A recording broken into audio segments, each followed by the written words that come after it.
Company की बात करें एटलीस्ट कल्चर की, तो सॉफ्ट स्किल्स के ऊपर हम ज़्यादा एम्फेसाइज होते हैं। सॉफ्ट स्किल्स बहुत मैटर कर रहे होते हैं हमारी कंपनी के लिए। तो for that we will consider someone जो like in high level of respect, value of time, इस तरह की जो चीज़ें होती हैं उसके लिए हम प्रेफर करते हैं। इसके अलावा इंजीनियरिंग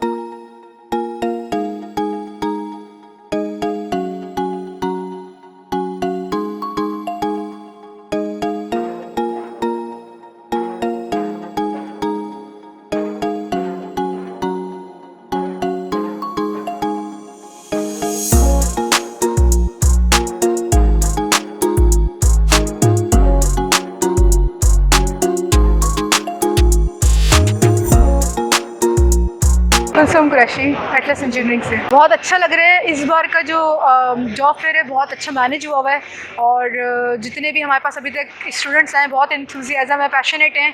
मोस्टली ऐसे हैं जिन्होंने ऑलरेडी हमारे पास इंटर्नशिप्स की हुई हैं, तो जब कंपनी के बारे में जानते हुए लोग आते हैं दोबारा कंपनी को ज्वाइन करने के लिए तो ज़्यादा अच्छा लग रहा होता है।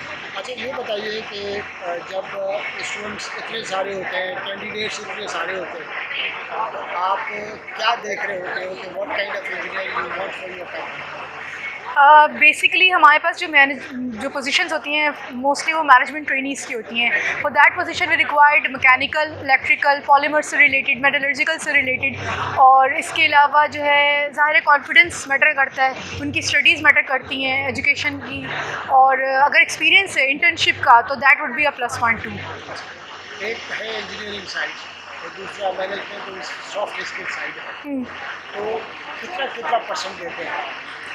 अगर हम अपनी कंपनी की बात करें एटलीस्ट कल्चर की, तो सॉफ्ट स्किल्स के ऊपर हम ज़्यादा एम्फेसाइज होते हैं। सॉफ्ट स्किल्स बहुत मैटर कर रहे होते हैं हमारी कंपनी के लिए।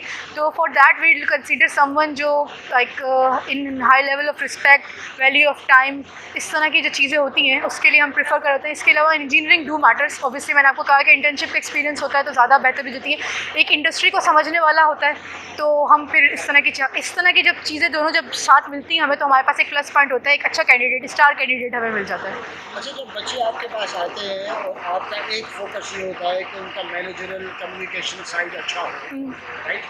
तो आपका अंदाज़ा क्या है कि are universities giving them such skills in a way that they are ready for you? बिल्कुल ऐसा ही है। अभी तक मेरे पास जितने कैंडिडेट्स आए इसमें समझ लें 90% was very ready for the companies. But कुछ जगहों पे मुझे ऐसा लगता है कि इनका ना कंपनीज में इंटरव्यू देने से रिलेटेड भी ना जो आपके फाइनल ईयर के स्टूडेंट्स होते हैं, ये मेरा एक वो भी होगा सजेशन, उनके लिए ना एक थोड़ा सा होना चाहिए अरेंजमेंट इस तरह की, ऑडिटोरियम में करने इस तरह का, कि उनको ना थोड़ा सा बताएं कि हम उन्हें ग्रूम किस तरह कर सकते हैं बेहतर तरीके से, कि for the time they are presenting in front of an interviewee या किसी कंपनी के GM लेवल, CEO लेवल पे जा रहे हैं इंटरव्यू देने के लिए, तो उनको क्या अटायर फॉलो करना है, क्या कोड फॉलो करना है, किस तरह से खुद को प्रेजेंट करना है।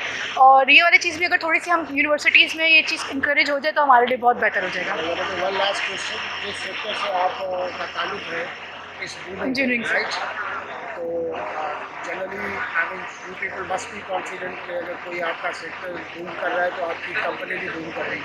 तो साल में कितने इंजीनियर्स चाहिए होंगे, अंदाज़ा क्या है? कितने इंजीनियर्स हमें चाहिए होंगे? देखिए हम हायरिंग जो है साल में 2 बार कर रहे होते हैं, इसमें मैनेजमेंट ट्रेनीज़ को इंडक्ट कर रहे होते हैं। तो जब हम 2 बार ये कर रहे होते हैं तो उसमें हमें तकरीबन 20-25 हम मतलब ईयरली ले रहे होते हैं।